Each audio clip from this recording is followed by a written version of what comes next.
The Queen of Atlanta herself is finally breaking her silence, and what she's revealing is shocking, heartbreaking, and downright scandalous. From being the breakout star of a hit reality show to ending up broke, betrayed, and blindsided, Ms. Juicy's untold truth is shaking the very foundation of reality TV. What really went down on set? Who's to blame? Buckle up, because this exposé changes everything. Ms. Juicy baby, iconic, bold, and unforgettable. She wasn't just a cast member of Little Women, Atlanta, she was the heartbeat of the series. Her vibrant energy, unforgettable catchphrases, and "it take no mess" attitude made her a fan favorite from the very first episode. But now, behind that confident persona, Juicy is revealing years of pain, deception, and mistreatment that nearly broke her. For years, fans wondered why Juicy slowly disappeared from the spotlight. Rumors swirled. Was it drama with the cast? A contract dispute? Or had she simply moved on? But the real story is far more complicated, and far more painful, than anyone could have imagined. Charlene, Ms. Juicy Pearson wasn't new to entertainment. Before the cameras ever started rolling, she was already a rising force.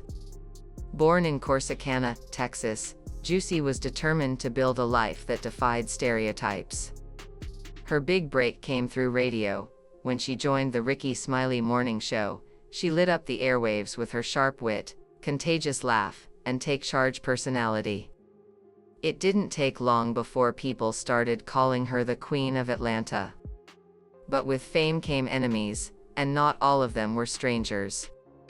When Juicy joined Little Women, Atlanta, the show was promoted as a space to empower and spotlight the lives of women with dwarfism.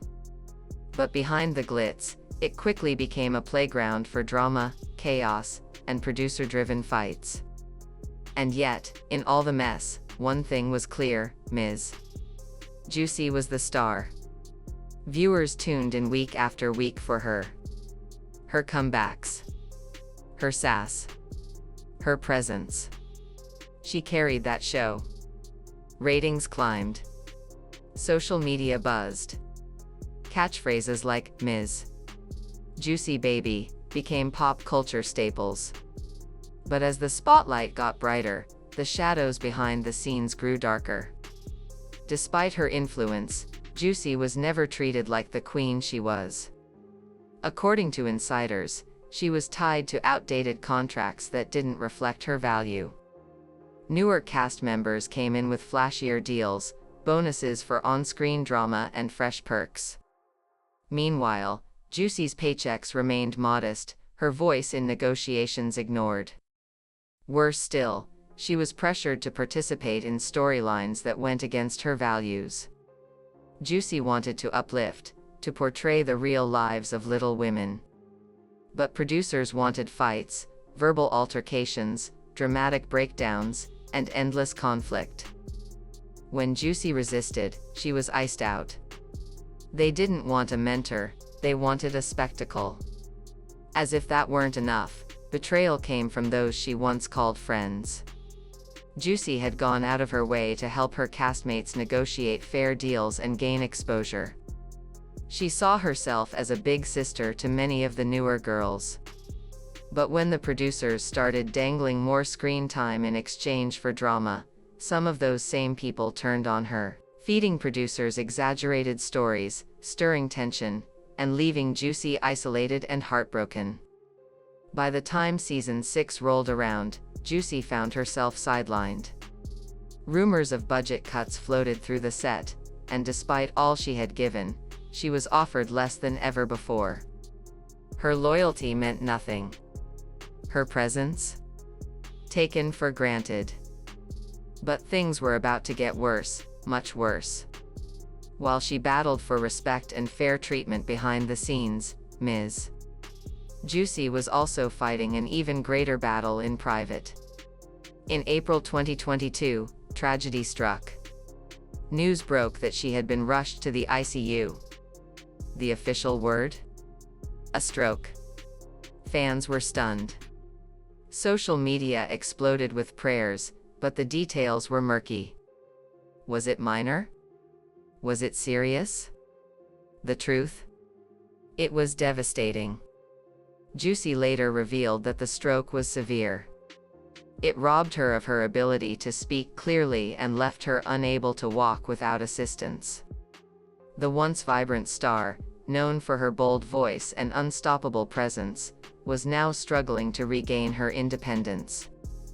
But what hurt even more than the physical pain? The silence from the network. There was no official statement. No check-in. No offer to help cover her mounting medical bills. She was left alone, forgotten by the very machine that had used her face to build a franchise. Her friends and fans were forced to launch a GoFundMe campaign to help pay for her therapy and medical care. Juicy had filmed through injuries, helped keep the show going during cast changes, and even played peacekeeper off camera. But when she needed help, she got crickets. And while she fought to regain her health, the show carried on, as if she never existed. There was no tribute episode, no mention of her absence.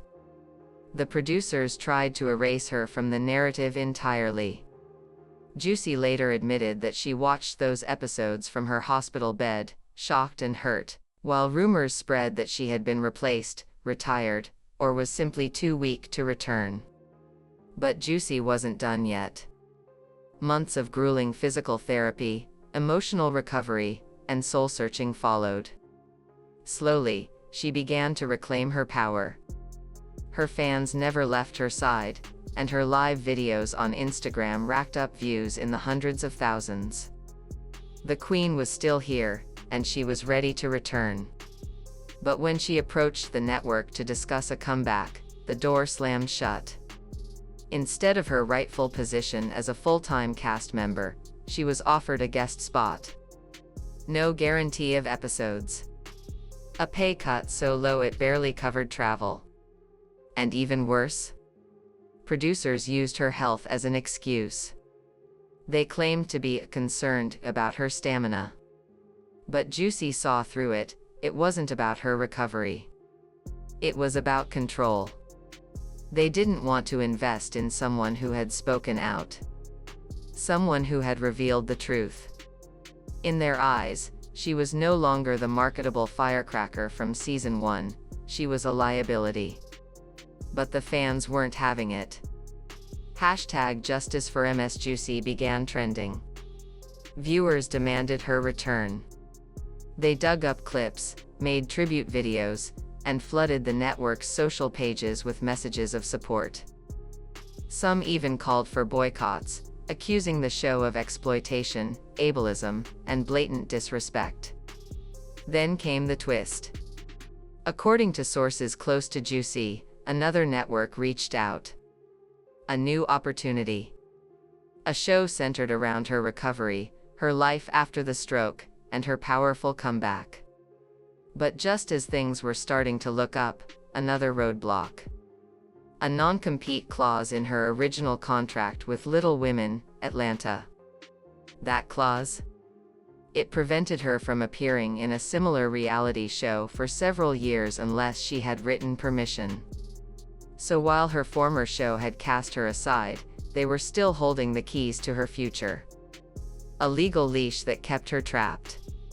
It was the final slap in the face. Juicy wasn't just dealing with recovery, she was fighting a system that had built itself on her back and then left her to fall. And now, she's speaking out.